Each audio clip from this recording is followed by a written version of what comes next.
Even as we grieve, we give thanks for this most faithful life. I am deeply aware of this great inheritance and of the duties and heavy responsibilities. I think it's safe to say that change is on my agenda. Change for good. And I embrace that and I enjoy that change. I don't fear it. Behind the polished smiles and carefully staged appearances, tension had been building inside the palace for weeks. What looked calm from the outside was anything but calm behind closed doors. Staff felt it in the silence, in the shorter conversations, and in the way people started watching each other more carefully. Then everything changed. A scandal linked to Queen Camilla did not just shake public trust, it forced a decision no one expected. King Charles still held the crown, but Prince William began stepping forward in a way that made it seem like royal power was quietly shifting without any formal announcement. Insiders whispered, alliances shifted, and the monarchy itself seemed to bend under the pressure. What made this so shocking was the bigger question hanging over it all. Was this a move to protect the crown, or the start of something much more dangerous? Because this did not feel like a normal family disagreement. It felt like a royal standoff forming in real time, one that could change how the monarchy handled crisis from that point forward. The moment things turned serious came when Prince William entered his father's residence without the usual ceremony. There was no waiting, no formal reception, no slow approach. He came in like a man carrying something too urgent to put off. Staff noticed it at once. It was not only the sudden arrival, but the cold focus in his face. He did not stop to greet anyone, and that alone signaled this was serious. For weeks, he had been watching the situation grow worse, and now it was clear he was done waiting. At the center of it all was a scandal that refused to disappear. It was tied to a disgraced former royal associate whose name had already caused serious damage to the monarchy. But the real problem was not only the scandal itself, it was the belief that Queen Camilla had reportedly maintained a private connection with this person even after the controversy became public. Messages, quiet support, and alleged invitations had created a troubling picture. Critics seized on that immediately. To them, it looked like the palace had learned nothing and still did not understand how much trust had already been lost. When William finally stood before Camilla, her reaction suggested she had not expected the confrontation to come like this. Not this directly, not this forcefully, but from her point of view, the matter looked different. The relationship in question had existed long before the headlines turned toxic. It had been built over years of trust, long before she became queen and long before every private choice had public consequences. She did not see herself as defending wrongdoing. She saw herself as refusing to abandon someone just because the world had turned against them. To Camilla, loyalty meant standing firm when things became uncomfortable. That belief was shaped by her own past. She remembered the years when public opinion was brutally against her, when every move she made was judged and criticized. Back then, it was the people who did not walk away that helped her survive. Those memories shaped how she saw the present. So, in her mind, why should she now become the kind of person who walks away the moment things get hard? But William was not willing to see the issue through emotion alone. He laid out the problem clearly. This was not just an old friendship. It was ongoing contact during an active scandal. In a world where every private action could become public, that kind of connection was not harmless. It sent a message, and that message, whether intended or not, could look like tolerance for behavior the public had already condemned. At a time when trust in the monarchy was already fragile, William believed that was a risk they simply could not afford. The argument quickly became about more than one relationship. It turned into a clash of beliefs about the monarchy itself. Camilla seemed to see the institution as something made up of real people, people with private loyalties and personal bonds. William saw it differently. To him, the monarchy was a symbol first, and symbols survived on public confidence, not personal feeling. Right now, that confidence was slipping. That was the reality he could not ignore. Their words reportedly grew sharper as the divide widened. Neither side seemed willing to step back because each believed they were protecting the monarchy in a different way. Camilla was defending loyalty and human connection. William was defending image, trust, and survival. Once the argument reached that point, compromise became much harder. This was no longer a private disagreement. It had become a struggle over what the monarchy should be when it faced real pressure. Then there was King Charles III, suddenly caught in the middle of it all. He was not there when the confrontation began, but once he was informed, the weight of it hit him immediately. This was not just tension inside the family, it was a divide between his wife and his heir, two people at the center of his world. And now, both stood on opposite sides of a crisis that demanded action. That left Charles in an almost impossible position.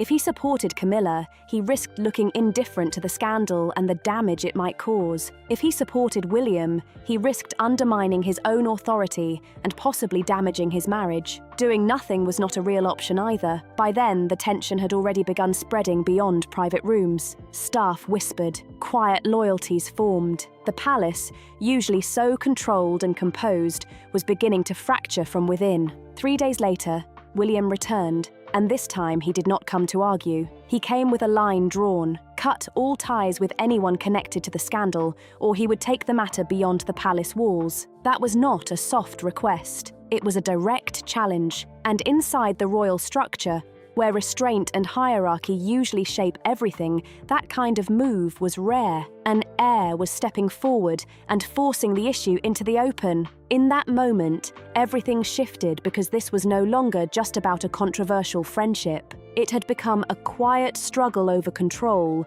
judgment, and the identity of the monarchy itself. And the more serious it became, the more attention it drew from people inside and outside the palace. What had started as a scandal was now turning into something far bigger. For generations, royal power had followed a careful pattern. The monarch ruled, the heir prepared, advised, and waited. That invisible line helped protect the crown and preserve order even during difficult times. But in this case, that balance did not hold. William made a move no modern heir had dared to make so openly. He did not stay in the background. He stepped forward and demanded influence over decisions that, by tradition, belonged to his father alone. What shocked people was not just what William wanted, but how he moved to get it. He broke an unspoken rule that had guided the monarchy for decades. Timing played a huge role too. Behind palace doors, Charles was not as strong as he appeared in public. His schedule had become unpredictable. Health struggles had interrupted his rhythm.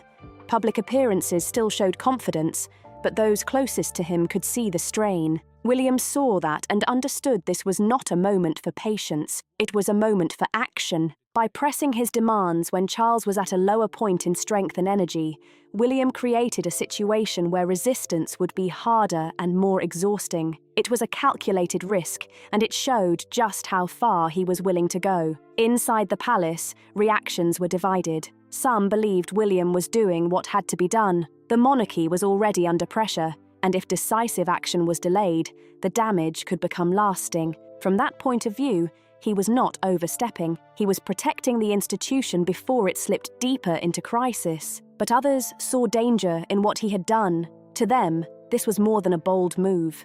It was a line being crossed. If an heir could push past tradition once, what would stop it from happening again? The monarchy depended on clear roles. Blurring those roles risked confusion and instability that could spread far beyond a single scandal. Still, William's demand was not open for negotiation. He wanted total unity within the family, especially when it came to distancing themselves from anyone connected to scandal. No mixed signals.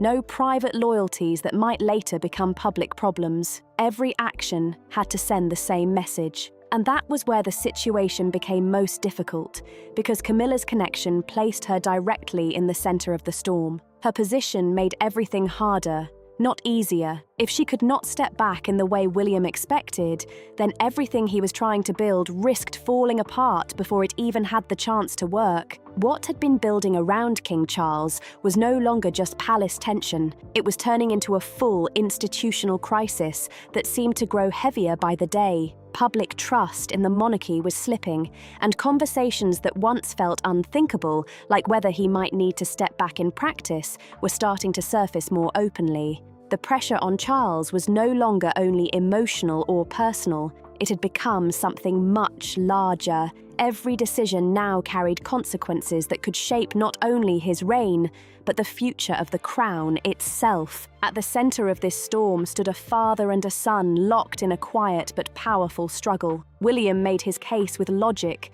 timing, and relentless foresight. He laid out one scenario after another, showing how even small compromises could spiral into bigger disasters. His argument was blunt but hard to dismiss. Half measures would solve nothing. Charles listened, and that may have been the most painful part, because deep down he knew there was truth in what his son was saying. The monarchy was exposed.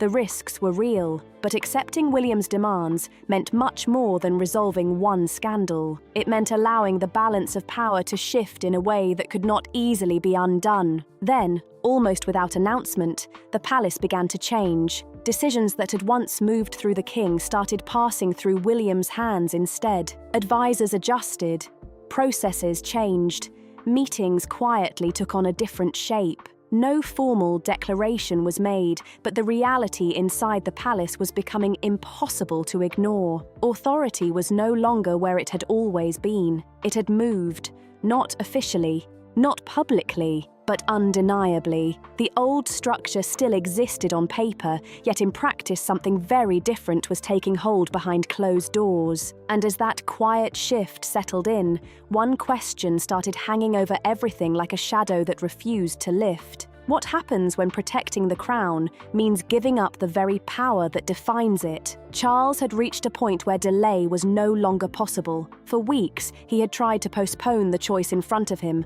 hoping time might somehow offer a path that could protect both his marriage and the monarchy. He wanted a way to avoid breaking with either his wife or his heir, but that hope slowly faded as the pressure kept rising. The scandal refused to disappear. Public anger grew louder. William showed no sign of stepping back. What once seemed flexible had narrowed into something rigid, cold, and unavoidable. Camilla sensed the shift before Charles ever said it clearly. In private conversations, she began noticing the little changes first. A pause where there used to be certainty, a softer tone where there had once been firmness. The strong defense he had offered in earlier moments no longer sounded the same. Those subtle changes built into a painful realization. He was no longer standing fully with her. He was beginning to prepare himself to place the monarchy above their bond, even if that meant leaving her exposed in the process. The critical moment came during a short, private meeting, but the emotional weight of it was enormous. Charles tried to frame his decision as something forced on him by circumstance, not something he truly wanted. Yet both of them understood the deeper truth. As king, he still held the constitutional authority to reject William's demands. On paper, he still had the power to choose a different path. But having authority and being able to use it were no longer the same thing. His health was declining. Scrutiny was intense.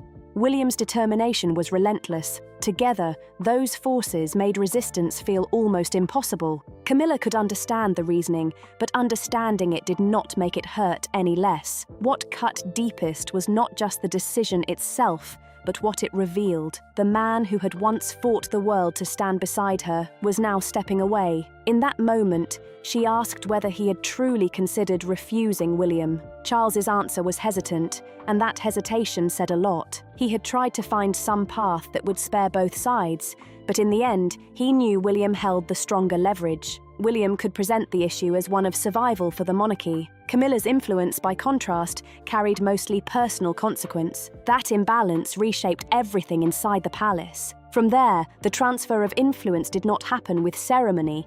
It happened in silence, in routines, in access, and in who got heard first. Charles began pulling back from strategy meetings. William stepped into those spaces, at first as a participant, then as the person guiding the conversation. Advisors adapted fast because they understood where the momentum was going. Preserving the institution was now being treated as more important than preserving old traditions of hierarchy. Titles remained unchanged, but the operating reality had shifted. William was no longer just the heir preparing in the background. He was becoming the one shaping decisions, steering the response, and setting the direction of palace strategy. Camilla felt that change in the hardest possible way. She was not removed with one dramatic confrontation. She was edged out piece by piece. Decisions were made without her. Conversations continued without her. Plans moved forward without her input. What made it even harsher was how gradual it all felt. The exclusion built slowly into isolation.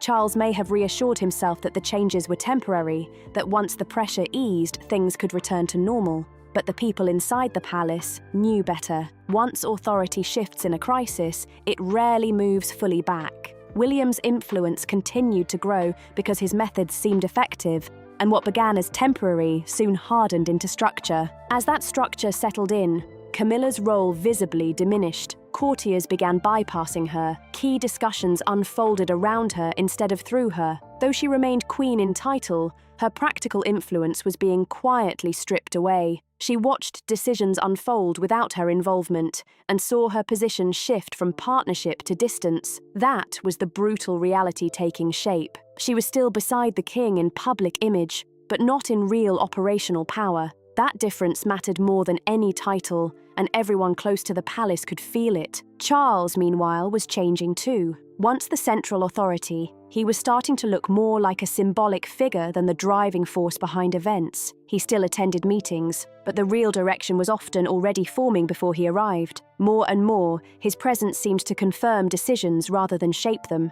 William now controlled the strategy, the pace, and much of the monarchy's internal response to crisis. In effect, the king remained the face of the institution, while the heir was increasingly becoming its operational centre. That kind of shift may not have been official, but it was powerful all the same. In the end, Charles's choice revealed itself as less of a free choice and more of a narrowing trap. William had positioned the situation so that every alternative carried serious consequences. Support Camilla too strongly, and the monarchy risked deeper damage. Support the monarchy first, and he would have to distance himself from the woman who had stood beside him through years of public battle. Charles chose the crown. He chose preserving the institution. But in doing so, he also surrendered a measure of his authority to his son, and that surrender changed the atmosphere inside the palace more than anyone wanted to admit. Camilla was left to watch all of this in silence, and that silence said everything. The palace had begun to change. The crown no longer guaranteed control.